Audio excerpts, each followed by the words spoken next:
क्या अंकिता भंडारी हत्याकांड में अब एक नया कानूनी मोड़ आ रहा है? आखिर हाईकोर्ट में पुलकित आर्य समेत तीनों दोषियों ने ऐसी कौन सी दलील दी कि इस मामले पर फिर बहस तेज हो गई? और जिस मामले को निचली अदालत ने हत्या मानते हुए दोषियों को सजा सुनाई, उसी मामले में आत्महत्या का तर्क आखिर किस आधार पर कोर्ट में रखा गया?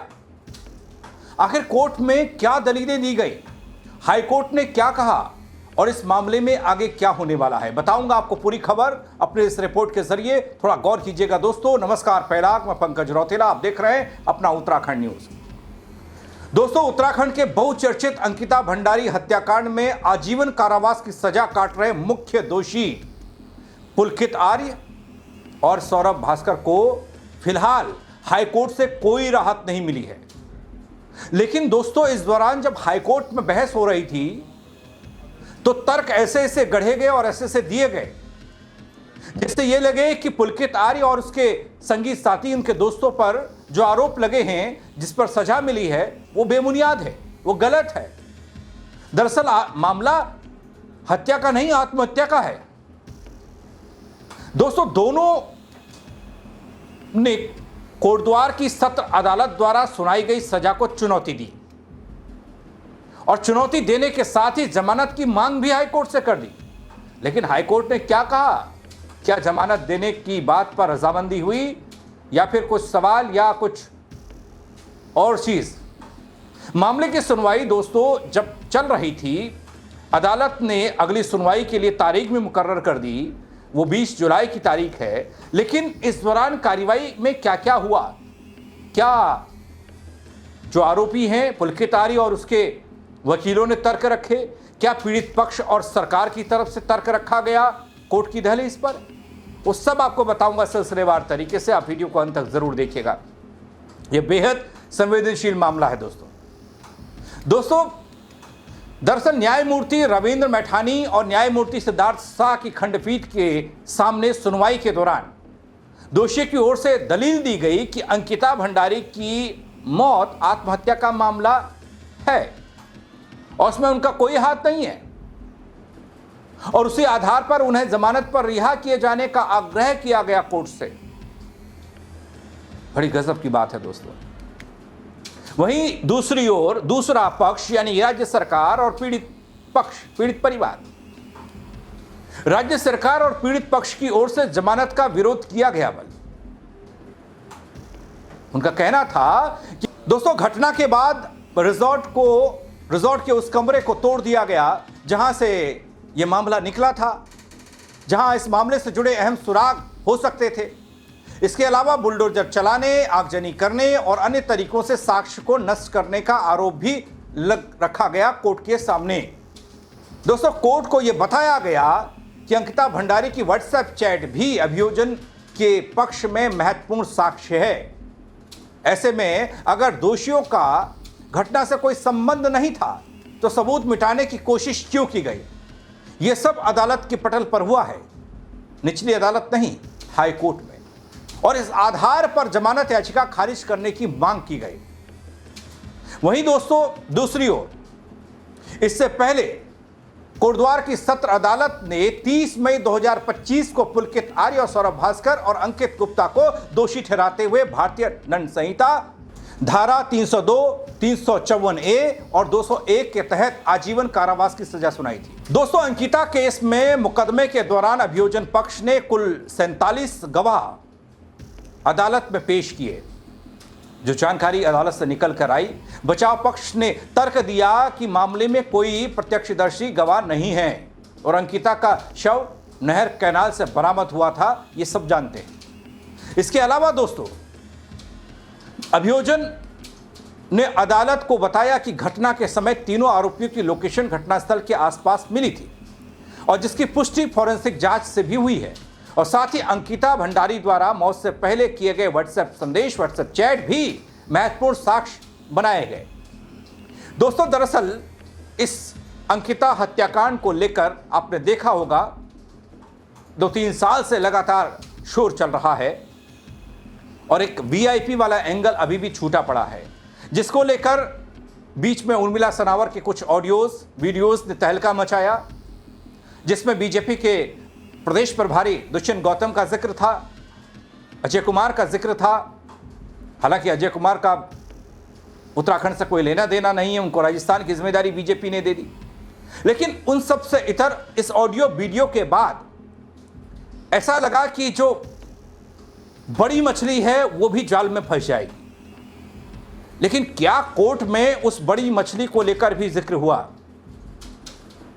नहीं, वो इसलिए नहीं हुआ बल क्योंकि यह मामला अलग है, इसमें एफआईआर अलग है, इसमें अलग से एसआईटी जांच कर रही है, इसमें अलग से जांच पड़ताल होगी और तब जाकर वीआईपी वाला प्रकरण खुलेगा। लेकिन दोस्तों, अंकिता हत्याकांड जब हुआ था तब से लेकर अब तक इस पूरे मामले में इन 2-3 आरोपियों को छोड़कर उन बड़ी मछलियों को लेकर सवाल होता रहा है, वीआईपी को लेकर सवाल होता रहा है। पौड़ी गढ़वाल जिले के डोब श्रीकोट गांव की रहने वाली अंकिता भंडारी ऋषिकेश में वनंतरा रिजॉर्ट में काम कर रही थी रिसेप्शन पर, जैसा कि हम सब जानते हैं। और अभियोजन पक्ष के अनुसार रिजॉर्ट संचालक पुलकित आर्य, उसके सहयोगी सौरभ भास्कर और अंकित गुप्ता ने अंकिता की हत्या कर उसका शव चिला बैराज क्षेत्र में नहर में फेंक दिया था। पुलिस जांच के बाद दोस्तों तीनों आरोपियों को गिरफ्तार किया गया और तभी से वे न्यायिक हिरासत में हैं। अब उनकी अपील और जमानत याचिका पर हाईकोर्ट में सुनवाई हो रही है और ये आगे भी चलेगी क्योंकि 20 तारीख अगली तारीख है। दोस्तों, कोर्ट में तमाम सवाल जवाब हुए और एक बार फिर से शोर इस बात का उठा कि अंकिता भंडारी को क्या पूर्ण न्याय मिला है, क्या उसके परिवार को पूर्ण न्याय मिल रहा है। पुलकित आर्य समेत 2 उसके साथी के अलावा इस मामले में और कौन जुड़ा हुआ है, कौन इन्वॉल्व है, जिनका सियासी कनेक्शन है। अब यह केस 2 हिस्सों में बढ़ चुका है दोस्तों। एक वो जिसमें पुलकित आर्य समेत उसके 2 साथियों को जेल हुई निचली अदालत के फैसले के बाद, और जब जेल हुई तो निजी अदालत ने यह कहा कि वीआईपी वाले एंगल को पुलिस ने छुआ तक नहीं। तो लोग ये उम्मीद जता रहे हैं दोस्तों कि हाईकोर्ट में जो अब ये मामला चल रहा है, जहां पर जमानत याचिका को खारिज कर दिया गया पहली ही नजर में कोर्ट ने, कि बोला आप आत्महत्या कैसे बता रहे हैं, तो ये उम्मीद की जा रही है कि कोर्ट इस बाबत भी संकेत करे, इस बाबत भी इशारा करे कि भाई जब इस पूरे मामले की जांच पड़ताल हो रही थी, वीआईपी का जिक्र हो रहा था और कोई सफेदपोश भी इन्वॉल्व था, तो उस वक्त उसको पुलिस ने क्यों नहीं छुआ, उस मामले पर जांच पड़ताल क्यों नहीं हुई। आगे चलकर यह सवाल भी कोर्ट पूछ सकता है, हाई कोर्ट की बात कर रहा हूं। लेकिन निचली अदालत ने ऐसा कुछ किया नहीं। हां, दोषी पाया, सजा सुनाई। इस बीच पुलकित आर्य समेत तीनों दोषी हाईकोर्ट पहुंचे हैं अपनी जमानत के लिए, अपनी सजा को चुनौती देने के लिए जमानत की मांग कर रहे हैं। लेकिन दोस्तों, कोर्ट ने पहली ही नजर में जमानत याचिका को खारिज कर दिया, जमानत देने से इनकार कर दिया। सुनवाई के दौरान बचाव पक्ष ने अपनी दलीलें जरूर रखी, जबकि अदालत ने तत्काल राहत देने से साफ इनकार कर दिया, कहा नहीं, जमानत नहीं दे सकते। फिलहाल दोस्तों, तीनों दोषियों को जमानत नहीं मिली है और मामले की अगली सुनवाई 20 जुलाई को तय है। अंकिता भंडारी हत्याकांड दोस्तों, इस कार्यवाही से एक बार फिर से चर्चा में आ रहा है। कोर्ट में चर्चा इस विषय पर भी है कि एक और दोषी अपनी सजा को चुनौती दे रहे हैं, राहत की मांग कर रहे हैं, दूसरी ओर राज्य सरकार और पीड़ित पक्ष अदालत में अपने तर्कों के साथ इसका विरोध कर रहे हैं। एक पक्ष है आत्महत्या बता रहा है, एक पक्ष इससे हत्या बता रहा है। वीआईपी का पता नहीं, उसके लिए भी जांच ही चल रही है। अब दोस्तों, सबकी नजरें 20 जुलाई की अगली सुनवाई पर जा टिकी हैं।